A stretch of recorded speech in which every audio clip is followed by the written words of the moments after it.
Imagine a world where the fate of our economy hinges on the battle of two economic titans, John Maynard Keynes and Friedrich Hayek.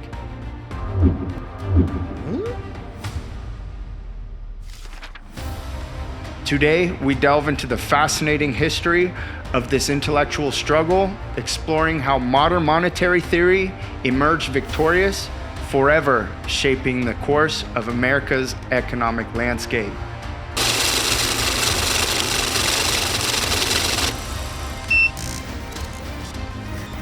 Through the lens of Austrian economics, we'll uncover the reasons behind MMT's triumph and ponder an alternate reality where Austrian economics might have reigned supreme.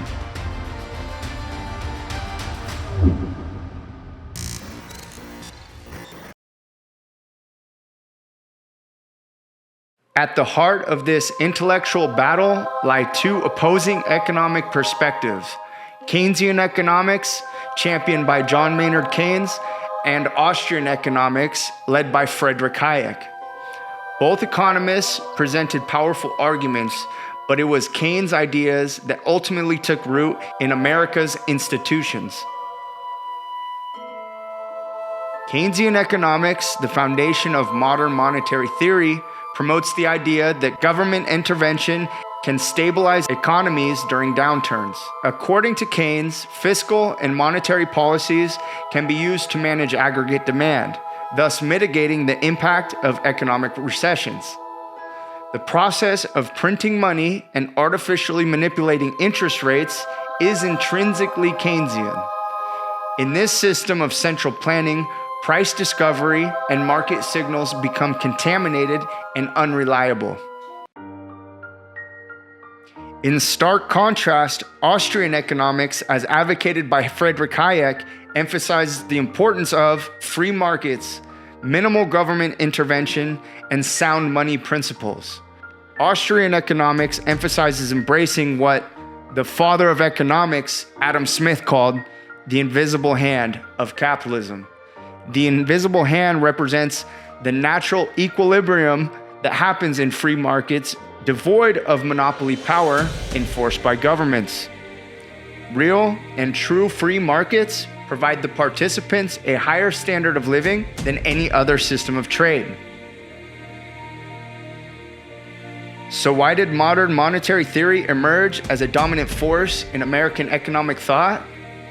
A key factor was the appeal of Keynes' ideas to policymakers who were eager for solutions to combat the Great Depression. Furthermore, the allure of power Keynesian policies provide resonated with economists, while Hayek's ideas were often perceived as more theoretical and less actionable. Had Austrian economics won the battle of ideas, the American economy might have evolved quite differently. With an emphasis on free markets, limited government intervention, and sound money principles, we may have experienced a more stable, sustainable economic landscape with fewer boom-bust cycles and reduced long-term debt. A crucial factor in the rise of Keynesian economics was the allure of power and control it offered to governments and banks. Keynes' theories granted policymakers and financial institutions the tools and justification to intervene in markets and shape economic outcomes. This promise of influence proved irresistible for many leaders of the time, who were drawn to the sense of authority and stability that Keynesian policies appeared to provide. As we reflect on this epic struggle between Keynesian and Austrian economics, it's worth pondering the road not taken.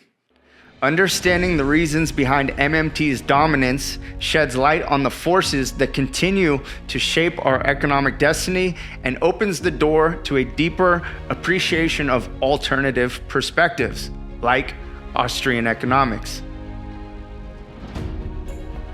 As we examine the rise of Keynesian economics and its long-lasting impact on American society, it's essential to consider the historical context. The implementation of Keynesian policies coincided with a period of unprecedented technological advancement in the United States. This remarkable era of innovation led to a significant increase in productivity and living standards, transforming the American economy. It's important to note that the benefits reaped from this technological boom may have been conflated with the success of Keynesian policies.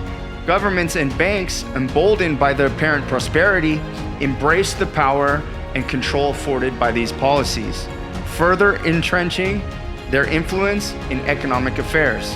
Looking to the future, it's crucial to recognize that in the absence of such extraordinary technological progress, the consequences of continued centralized fiscal and monetary planning may become more apparent. As debt levels continue to rise and the global economic landscape becomes more competitive, the risk of stagnation and the potential for high levels of inflation loom very large. In such a scenario, the limitations of Keynesian policies may become increasingly evident, opening the door for alternative economic perspectives like Austrian economics.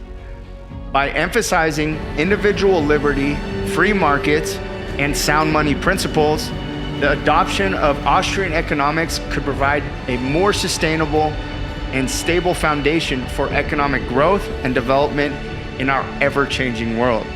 It's my opinion that governments and central planners around the world will soon face the reality that stagnation is afoot and that their policies have outlived their stay.